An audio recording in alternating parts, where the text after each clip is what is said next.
یہ party this was suppose to be different. آپ کہہ رہے ہیں کہ بشرا بی بی کو نکلنا چاہیے, دوسری پارٹیوں میں مثالیں موجود ہیں, but they were suppose to be different. نہیں ڈفرینٹ تو دیکھیں وہ تو ڈفرینٹ تو ہے, لیکن کوئی رپورٹس تو ہے نہیں ہے. آپ کے گھر کے باہر ستی صاحب میں 2 پولیس والے کھڑے کر دوں تو آپ 15 دن باہر نہیں نکلیں گے. آپ دیکھیں کہ جو جس قسم کے حالات ہیں اس وقت پنجاب کے اندر, جس قسم کے پرچے ہوئے کہ ندیم افضل چند جو ہے وہ ٹی وی پہ بیٹھ کے بتا رہے تھے کہ وہ پیپلز پارٹی کے کارکنوں کو اٹھا کے پولیس لے گئی, اور میں ان کو ایفیڈیوٹ دے رہا ہوں کہ یار تم لوگوں نے صرف پی دیکھا ہے, آگے پی پی پی نہیں دیکھا, پی ٹی آئی نہیں دیکھا, اور ہمارے کارکن کو اٹھا کے لے گئے. تو میرے خیال میں ان حالات کے اندر یہ کوشچن کرنے کے بجائے کوشچن یہ ہے کہ اتنی فسطائیت کیوں ہے اس جمہوریت کے اندر کہ وہ جماعت جو اتنی پاپولر ہے اس کا کارکن کوئی باہر نہیں نکلتا, اگر نکلتا ہے تو کسی کے اوپر کس قسم کا مقدمہ ڈال دیا جاتا ہے. صحافیوں کے اوپر جس قسم کے مقدمے کیے جاتے ہیں, متی اللہ جان پہ جو مقدمہ کیا گیا وہ بھی ہمارے سامنے ہے. تو ایشو اگین میں کہوں گا فوکس وہ ہونا چاہیے کہ کیا جمہوریت کے اندر لوگوں کو پروٹیسٹ کا رائٹ ہے, اگر رائٹ ہے تو وہ پیسفلی کریں. یہ پی ٹی آئی کی ذمہ داری ہے کہ وہ کوئی پلس ان کو لیڈ کرنے والا کوئی ہونا چاہیے, یہ بھی ایک فیکٹ ہے. چلیں جی, تھینک یو سو مچ صاحب فار بینگ ود اس. تو بریک کے بعد واپس آتے ہیں.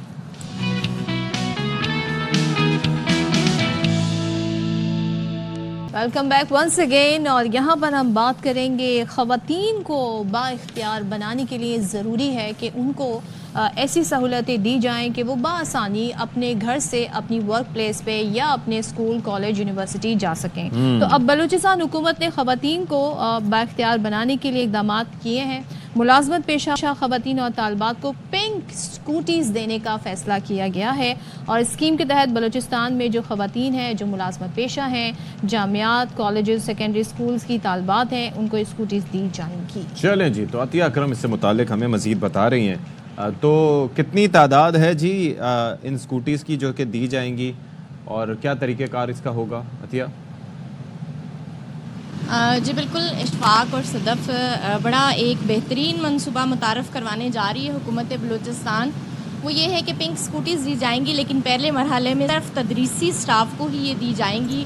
اور ابھی یہ جو ہے پروسیس میں ہے یہ منصوبہ. ابتدائی طور پر جو ہے وزیر اعلیٰ بلوچستان نے جو ہے وہ گرلز کالج میں اسٹوڈنٹس میں قرآن اندازی کے ذریعے جمعے والے دن جو ہیں وہ 50 کے قریب اسکوٹیز جو ہیں وہ طالبات کو دی ہیں.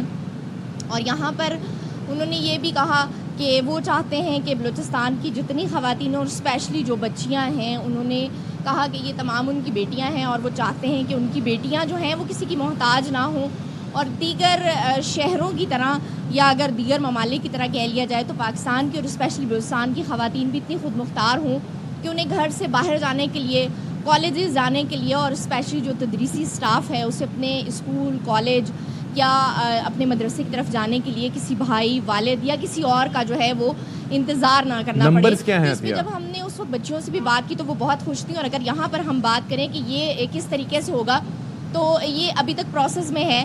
فی الحال جو ہے پہلے مرحلے میں تدریسی اسٹاف کو دی جائیں گی, اور باقاعدہ جو ہے وہ بینک کے ذریعے سے اسکیم کا آغاز کیا جائے گا, اور بہت جو ہے وہ ایک لمیٹڈ سی رقم رکھی جائے گی قسطوں پہ. مطلب یہ جو اسکوٹیاں تدریسی اسٹاف کو اور طالبات کو دی جائیں گی اگلے مراحل میں, جیسے پہلے مرحلے میں انہوں نے قرآن اندازی کے ذریعے بچیوں میں یہ اسکوٹیاں مفت دیں, لیکن اگلے مرحلے میں ایسا نہیں ہوگا کہ مفت دی جائیں گی. یہ بہت چھوٹی سی ساتھ ہوں گی جن میں جو اسٹوڈنٹس ہیں وہ اپنی پاکٹ منی سے بھی جو ہے یہ رقم ادا کر سکیں گے, اور اس رقم کی ادائیگی کے لیے 4 سے 5 سال مختص کیے گئے ہیں. ویری گڈ, 4 سے 5 سال میں یہ انسٹالمنٹ ادا کی جا سکیں گی. عطیہ تھینک یو سو مچ. بڑا زبردست اقدام ہے, بلوچستان میں ضرورت ہے اس طرح لڑکیوں کو با اختیار بنانے کی, اور یہ بڑا اچھا انیشیٹو ہے. تو دیکھتے ہیں جی اس پر عمل درآمد ہوتا ہے تو کیا اس کے رزلٹ آتے ہیں. اچھا جی, اب ہمارے پاس ہے جی تذکرہ کرنے جا رہے ہیں تھوڑی سی ہیریٹیج کا. اپنی پشاور میں دریائے باڑا ہے, اور اس پر بنایا گیا 400 سال پرانا سیٹھیاں پل مغلیہ اور اسلامی فن تعمیر کا بہترین نمونہ ہے. ابھی بھی قائم ہے جی, تو پرانا ہے اس لیے قائم ہے. تو اس پر رپورٹ کر رہے ہیں نواب شیر۔ پشاور میں دریائے باڑہ کی لہروں پر 400 سال پرانا سیٹیان پل منفرد فن تعمیر کا عظیم شاہکار ہے، جس کو پہلے مغل پل کہا جاتا تھا۔ یہ پل مغلیہ اور اسلامی طرز تعمیر کی خوبصورت عکاسی کرتا ہے۔ کئی تہذیبوں اور ثقافتوں کے امین سیٹیان پل کو بعد میں پشاور کے معروف کاروباری شخصیت حاجی کریم بخش نے مرمت کیا، جس کے بعد پل کا نام سیٹیان پل پڑ گیا۔ 1629 ایڈی میں کنگ شاہجہاں کے دور میں ابو قریش نامی آرکیٹیکٹ نے اس پل کو تعمیر کیا تھا۔ اس پل کی ٹوٹل ویٹ جو ہے وہ 33 فیٹ ہے اور اس کی لینتھ جو ہے مور دین 100 فیٹ ہے۔ پل کے 12 ابی محرابوں کے نیچے سے گزرتے پانی کی لہریں نہ صرف مغلیہ دور کی یاد دلاتی ہے بلکہ اسلامی تہذیب کی بھی خوبصورت تصویر پیش کرتی ہے۔ صدیاں گزرنے کے باوجود آج بھی سیٹیان پل عظمت رفتہ کی داستان سنا رہا ہے۔ اس